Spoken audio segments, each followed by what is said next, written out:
इस वीडियो के अंदर मैं डिस्कस करने वाला हूँ जीएसटीआर 1 आपको कैसे फाइल करनी होती है। जी हाँ, प्लस एआई की हेल्प से यहाँ से कैसे आप ऑटोमेट कर सकते हैं अपने जितने भी इनवॉइसेस है बी टू बी के, स्पेशली वो आप जीएसटीआर 1 के अंदर कैसे अपलोड कर पाएंगे।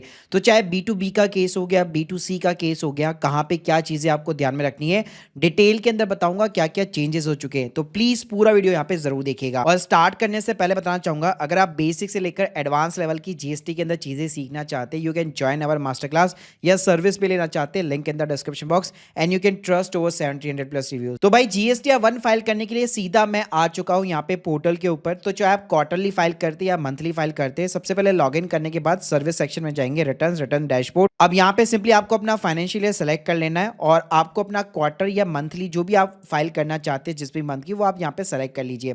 एग्जाम्पल की राइट नाउ मैं जुलाई की यहाँ पे फाइल करना चाहता हूँ और लास्ट ड्यू डेट जो है आज की है, तो जो भी ड्यू डेट रहेगी वो पर्टिकुलर तरीके से मेंशन भी होती है। तो 3B के पहले आपको जीएसटीआर 1 फाइल करनी पड़ती है और 1 को बहुत अच्छे से ध्यान से आपको फाइल करना पड़ता है, क्योंकि 1 के अंदर जो चीज़ें जाएगी वही जाके 3B के अंदर आपकी रिफ्लेक्ट होती है। और आपको टाइम से यहाँ पे ड्यू डेट के पहले फाइल करनी होगी, तभी आपकी जो सामने वाली पार्टी है वो जीएसटी का आईटीसी जो क्रेडिट होता है वो क्लेम कर पाएगी। तो देखो, फाइल करने के ना दो तरीके, एक ऑनलाइन मोड है और एक ऑफलाइन मोड है। मैं आपको दोनों तरीके बताऊंगा। तो पहले सिंपली चलते हैं ऑनलाइन मोड के अंदर। तो अगर आपके पास में 3 4 5 इनवॉइसेस है तो आप कैसे कर सकते हो। तो पहली बात तो ये कि जीएसटीआर 1 के अंदर मेनली आपकी जो सेल होती है, आपने जिस क्वार्टर के अंदर माल बेचा है या मंथली बेसिस पे आपने जो सेल की है, वो डेटा जाता है। तो मान लो अगर आपने कोई सेल ही नहीं की, तो उस केस के अंदर तो बड़ा ही सिंपल है, ऊपर ही देखो आपको निल जीएसटीआर 1 का ऑप्शन मिल जाता है। इस पे टिक करके सीधा प्रोसीड करके ओटीपी डाल के फाइल कर देना, कोई दिक्कत नहीं है। मतलब निल की जीएसटीआर 1 आपकी चली जाएगी। लेकिन भाई अगर आपने सेल की है, आपकी टैक्सेबल यहाँ पे इनवॉइस है, तो उस केस में एंट्री कैसे होगी। तो उस केस के अंदर यहाँ पे अगर आप देखेंगे तो बहुत सारे कॉलम दिए गए हैं। तो अगर आपकी जो B2B के इनवॉइसेस है वो जाएंगे सिंपली इस कॉलम के अंदर, और B2C के जितने भी इनवॉइसेस है वो जाएंगे ये 7th नंबर के कॉलम के अंदर। तो कोई भी एक छोटा बिजनेसमैन अगर इस वीडियो को देख रहा है और उसका बहुत ज्यादा टर्नओवर नहीं है सिंपली तरीके से, तो वो इन दोनों कॉलम को अगर ये समझ लेता है तो वो आसानी से जीएसटीआर 1 यहाँ पे फाइल कर सकता है। तो पहले हम लोग बात करते हैं आपके जितने भी B2B इनवॉइसेस होते हैं बेसिकली, यानी सामने वाली पार्टी के पास में भी जीएसटी नंबर है। तो इसके ऊपर आपको सिंपली क्लिक करना है। यहाँ पे 1 बाय 1 आपको इनवॉइस चढ़ाना पड़ेगा, यानी अगर 10 इनवॉइस अगर आपने रेज किए तो 1 बाय 1 सबकी डिटेल्स जाएगी। तो यहाँ पे सबसे पहले तो जो है आपको पार्टी का जीएसटी नंबर डालना है, यानी जिसको भी आपने माल बेचा है उसका जीएसटी नंबर डालिए, तो ऑटोमेटिकली उनका नाम यहाँ पे रिफ्लेक्ट हो जाएगा।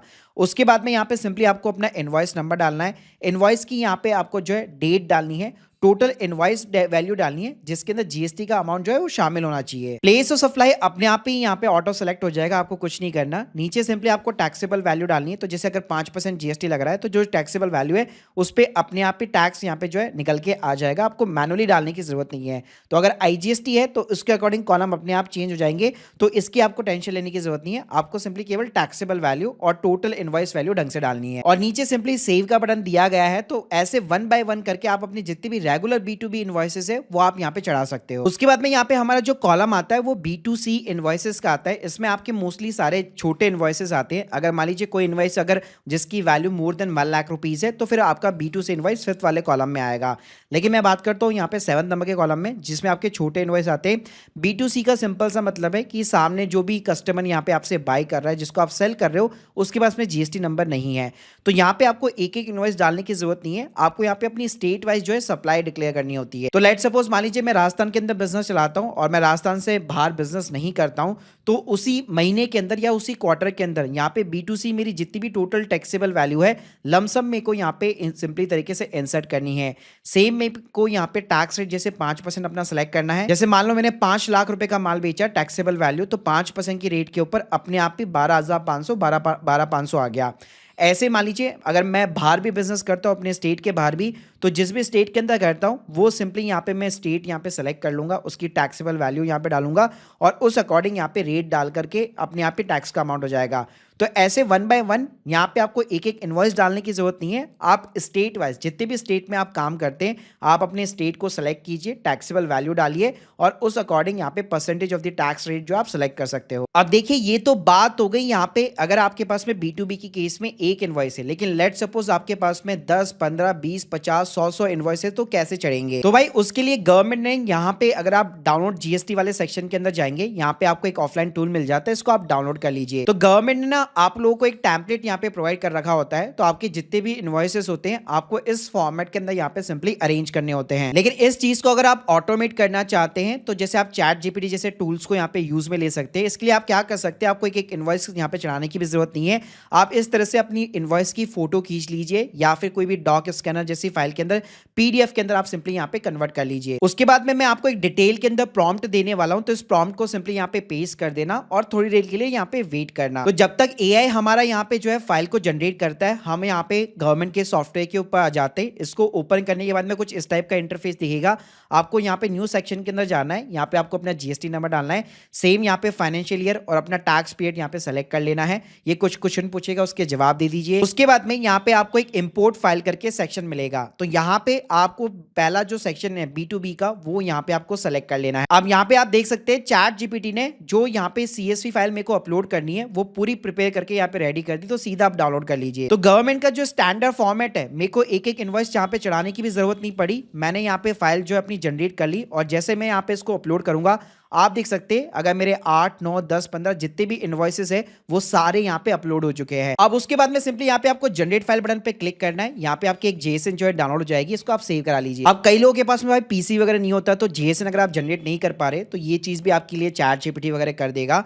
यहाँ पे सिंपली इसको ये बताना कि मेरा जीएसटी नंबर ये है और मैं इस महीने की यहाँ पे फाइल कर रहा हूँ और आपको एक डिटेल में प्रॉम्प्ट दे दूंगा, वो प्रोवाइड कर देना। तो ये आपकी जो CSV फाइल है उसको प्रॉपरली जो गवर्नमेंट का स्टैंडर्ड फॉर्मेट है, ऑफिशियल फॉर्मेट है जेएसएन का, उसके अंदर इसको कन्वर्ट कर देगा। तो यहाँ पे आप देख सकते हो इसने सिंपली यहाँ पे जेएसएन को जनरेट कर दिया, जिसको सीधा आप डाउनलोड कर लीजिए। अब भाई पिछली बार हम लोगों ने एक एक करके B2B का इनवॉइस चढ़ाया था, अब ऐसा आपको करने की जरूरत नहीं है। आपको प्रिपेयर ऑनलाइन की जगह ऑफलाइन के अंदर जाना है और जो जेएसएन हमने जनरेट की है वो यहाँ पे अपलोड कर देना। भाई जेएसएन फाइल को एक बार अपलोड करने के बाद में बैक आ जाना है और वापस आपको प्रिपेयर ऑनलाइन के अंदर जाना है। तो इससे फायदा ये मिलेगा, जितने हमारे 16 इनवॉइसेस थे पहले हम लोग एक एक करके डालते, वो एक साथ यहाँ पे सारे अपलोड हो चुके हैं। अब देखिए इसके लिए ना B2C के केस में रिक्वायरमेंट नहीं है, क्योंकि वहां तो स्टेट वाइज है, तो स्टेट वाइज तो आप इजीली मैनुअली भी चीजें यहाँ पे कर सकते हो। तो वहां पे बल्क इनवॉइस के लिए ये चीज यहाँ पे तरीका बेटर है। इसके बाद में आपको एक और कॉलम समझ आना चाहिए, वो है 12th नंबर का, जहां पे आपको HSN वाइज समरी डालनी पड़ती है।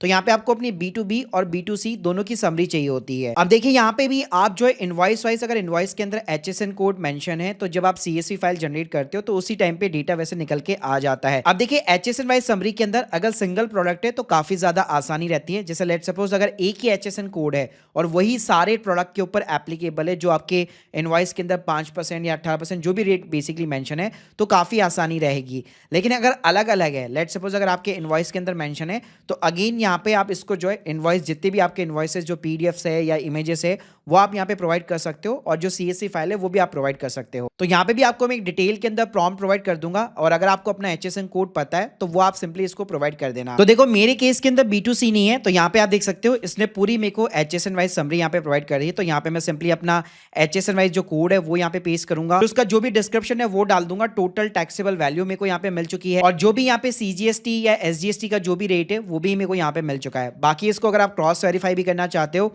तो जब यहाँ पे आप ऑफिशियल यूटिलिटी के थ्रू जब जनरेट करते हो तो वहां पे भी आप देख सकते हो टैक्स का अमाउंट बेसिकली मेंशन होता है, तो उससे भी आप क्रॉस वेरीफाई कर सकते हो। तो इस तरह से 1 बाय 1 करके हर एक HSN कोड का टोटल टैक्सेबल वैल्यू और जो भी अमाउंट ऑफ द टैक्स है वो आपको यहाँ पे डालना है। मल्टीपल अगर HSN कोड है तो HSN कोड वाइज आपको अलग अलग डालना होगा, और ध्यान रखिएगा यहाँ पे इसका जो टोटल होगा वो अल्टीमेटली आपके B2B और B2C दोनों के साथ में यहाँ पे मैच होना चाहिए। फिर देखिए आपको जाना है 13 कॉलम के अंदर, जहाँ पे डॉक्यूमेंट इशूड है। तो यहाँ पे सबसे पहला जो कॉलम है invoice for the outward supply, तो आपके इनवॉइस के अंदर एक सीरीज होगी वो आपको यहाँ पे पुट करनी है। तो इस केस में भाई आप सिंपली इसका स्क्रीनशॉट ले लो और चैट जीपीटी वगैरह पे जहाँ पे हमारी चैट कंटिन्यू वहीं पे मैंने पेस्ट कर दिया, तो ये अपने आप अभी मेरे को पूरा इनवॉइस का सीरीज बता देगा। तो यहाँ पे आप देख सकते हो 47 से लेकर 62 नंबर तक के इनवॉइस टोटल हम लोगों ने यहाँ पे इंसर्ट किए हैं, और कोई भी इनवॉइस मेरा यहाँ पे कैंसिल नहीं है। अगर मेरा कैंसिल होता तो बीच में सीरीज मतलब उस सीरीज का इनवॉइस यहाँ पे मेंशन नहीं होता। तो उस केस में अगर कैंसिल है तो वो आप डाल सकते हो। तो नेट इशू जितने भी इनवॉइसेस जो चढ़े होंगे वो आपको यहाँ पे सिंपली इंसर्ट करने हैं। और इन चीजों को तो भाई आप अपनी शीट के थ्रू मैनुअली भी जो है एक बार चेकआउट या रिव्यू कर सकते हो। तो देखो आपने B2B, B2C, HSN wise summary, document issued ये सब कर चुके हैं। तो सिंपली आप जनरेट समरी बटन पे क्लिक कर दीजिए और थोड़ी देर बाद में वापस आपको यहाँ पे रिफ्रेश कर देना और इसी स्क्रीन पे आ जाना है। अब सिंपली आपको प्रोसीड टू फाइल समरी करना है। यहाँ पे आप देख सकते हैं सारे आपके 16 इनवॉइसेस या जितने भी आपके इनवॉइसेस होंगे वो सब आ चुके होंगे। और यहाँ पे आपको रिसिप्ट वाइज जो है सारी पार्टी की समरी वगैरह भी दिख जाएगी। तो इसका भी स्क्रीनशॉट लेके आप पेस्ट करके पूछ सकते हो कि एक बार क्रॉस चेक कर लो मेरे सारे इनवॉइसेस डल चुके ना, तो ये आपको अपने आप बता देगा। और नीचे की साइड में भी जो HSN वाली समरी है वहां पे भी आप अपना डेटा जो है क्रॉस वेरीफाई कर सकते हो कि ऊपर के साथ में मैच मेरा हो रहा है कि नहीं हो रहा। बस ये सारी चीजें हो जाने के बाद में बस फाइल स्टेटमेंट बटन पे क्लिक करके OTP डाल के आप अपनी GSTR1 को सबमिट कर सकते हो। बाकी गाइस GSTR1 में और नेक्स्ट लेवल की चीजें होती है। ई कॉमर्स की GST रिटर्न अलग तरीके से जाती है और कुछ एडवांस लेवल के भी चीजें होती है, अमेंडमेंट्स वगैरह करना। तो वो अगर आप सीखना चाहते हैं you can join our master class.